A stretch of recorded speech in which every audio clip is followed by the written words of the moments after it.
ਤੈਨੂੰ ਪੰਜਾਬੀ ਗਿਣਤੀ ਆਉਂਦੀ ਹੈ? ਜੀ ਮੈਨੂੰ ਪੰਜਾਬੀ ਗਿਣਤੀ ਆਉਂਦੀ ਹੈ। ਤੇਰੇ ਨਾਲ ਦੇ ਤੇਰੇ ਸਕੂਲ ਦੇ ਹੋਰ ਬੱਚਿਆਂ ਨੂੰ, ਕਲਾਸ ਦੇ ਬੱਚਿਆਂ ਨੂੰ ਆਉਂਦੀ ਹੈ? ਨਹੀਂ, ਮੇਰੇ ਸਕੂਲ ਦੇ ਬੱਚਿਆਂ ਨੂੰ ਪੰਜਾਬੀ ਬੋਲਣੀ ਵੀ ਆਉਂਦੀ ਹੈ ਅਤੇ ਕੁਝ ਜ਼ਿਆਦਾਤਰ ਬੱਚਿਆਂ ਨੂੰ ਸਮਝਣੀ ਵੀ ਆਉਂਦੀ ਹੈ, ਲੇਕਿਨ ਕਿਸੇ ਨੂੰ ਗਿਣਤੀ ਨਹੀਂ ਆਉਂਦੀ। ਅੱਛਾ, ਜਿਹੜੀ ਬੋਲਣੀ ਕਿੰਨੇ ਕੁ ਬੱਚਿਆਂ ਨੂੰ ਆਉਂਦੀ ਹੋਏਗੀ? 11 10 ਤੇਰੀ ਕਲਾਸ 'ਚ? ਜੀ। ਅੱਛਾ, ਅਤੇ ਗਿਣਤੀ ਨਹੀਂ ਆਉਂਦੀ ਕਿਸੇ ਨੂੰ? ਗਿਣਤੀ ਨਹੀਂ।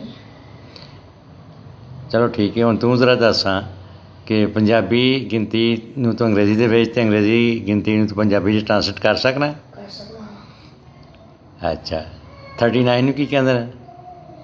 39। ਅਤੇ 55 ਨੂੰ ਪੰਜਾਬੀ 'ਚ ਕੀ ਕਹਾਂਗੇ? 55। 2017 ਨੂੰ ਅੰਗਰੇਜ਼ੀ 'ਚ? 2017। 1961 ਨੂੰ ਪੰਜਾਬੀ 'ਚ? 1961।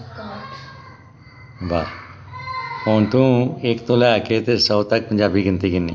ਠੀਕ ਹੈ ਮੈਡਮ। 2 3 4 5 6 7 8 9 10 11 12 13 14 15 16 17 18 19 20 21 22 23 24 25 26 27 28 29 30 31 32 33 34 35 36 37 39 40 41 42 43 44 45 46 47 48 49 50 51 52 53 54 55 56 57 58 59 60 61 62 63 64 65 66 67 68 69 70 71 72 73 74 75 76 77 80 81 82 83 84 85 86 87 88 89 90 91 92 93 94 95 96 97 98 99 100।